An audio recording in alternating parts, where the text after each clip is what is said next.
जंतर मंतरवरती विद्यार्थ्यांवरती झालेल्या लाठीचाराचा निषेध म्हणून आज काँग्रेसने पुण्यातल्या राजभवनाबाहेर आंदोलन केलेलं आहे। यावेळेस धर्मेंद्र प्रधान नरेंद्र मोदी अमित शहा यांच्या राजीनाम्याची देखील मागणी केलेली आहे। जोरदार घोषणाबाजी देण्यात आलेली आहे।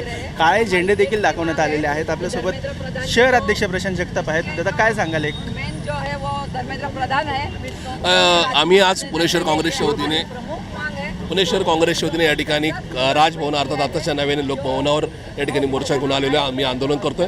आमची प्रमुख मागणी आहे की नरेंद्र मोदी सरकारने नरेंद्र मोदींचा स्वतःचा राजीनामा त्या ठिकाणी सादर करावा। धर्मेंद्र प्रधान ज्यांच्यामुळं शेकडो विद्यार्थ्यांनी आत्महत्या केल्यात त्यांचा राजीनामा घ्यावा आणि ज्यांच्यामुळं लाठीचार्ज नाही का झाला अशा अमित शहाचा राजीनामा घ्यावा ही आमची प्रमुख मागणी आहे। त्यांनी देशाची माफी मागावी कारण की मागच्या 2-2.5 महिन्यामध्ये करोडो विद्यार्थी रस्त्यावर उतरलेत। त्यांनी लाठ्या खाल्ल्यात, शिव्या खाल्ल्यात, पोलिसांचा एकूणच दादागिरी सहन केली। हे निश्चित भारतासाठी धोकादायक आहे आणि म्हणून पुणे शहर काँग्रेस या तिघांचा राजीनामा या ठिकाणी मागत आहे। त्यांच्या प्रवक्त्यांसोबत बोलणं झालेलं आहे। योग्यरित्या चर्चा चालू आहे, पण काँग्रेस यामधलं राजकारण करते असं बिलकुल नाही। असं आहे, नरेंद्र मोदी सरकारची नियत साफ नाही। चर्चा कधी होऊ शकते ज्या धर्मेंद्र प्रधानचा राजीनामा होऊ शकतो। धर्मेंद्र प्रधान रोज हसत नका या ठिकाणी सभागृहात येतात, सभागृहाच्या बाहेर पडतात। याचाच अर्थ हे या सगळ्या विद्यार्थ्यांची चेष्टा करतायत। ज्या विद्यार्थ्यांनी आत्महत्या केल्यात त्यांच्या पालकांची चेष्टा करतात असा आमचा थेट आरोप आहे।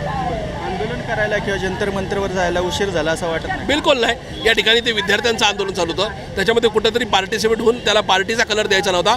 ज्यावेळेस विद्यार्थ्यांना अमानुषपणे मारहाण करण्यात आली त्यावेळेस या देशातला प्रमुख पक्ष म्हणून आम्ही त्या ठिकाणी सहभागी झालो। आम्ही म्हणजे राहुलजी गांधी मागच्या 2 महिन्यापासून देशातल्या वेगवेगळ्या शहरांमध्ये जाऊन हे आंदोलन करतात। त्याच्यामुळं विद्यार्थ्यांना आणि विद्यार्थ्यांच्या मुवमेंटला आमचा पाठिंबा होता, आहे आणि उद्या सुद्धा राहील। काय आज आंदोलन केलेलं आहे? प्रामुख्याने काय मागणी?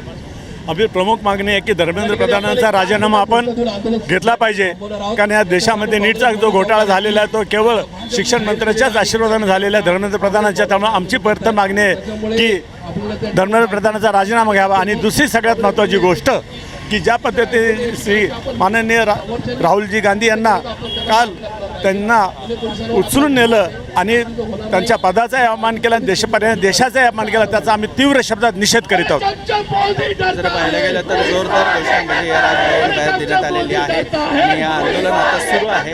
पोलिसांचा देखील कडेकोट बंदोबस्त लावलेला आहे। सुरक्षा व्यवस्थेची पूर्णतः काळजी घेतलेली आहे। मात्र आता या आंदोलनाचा काय फायदा होता हे पाहणं महत्त्वाचं असणार आहे। Camera person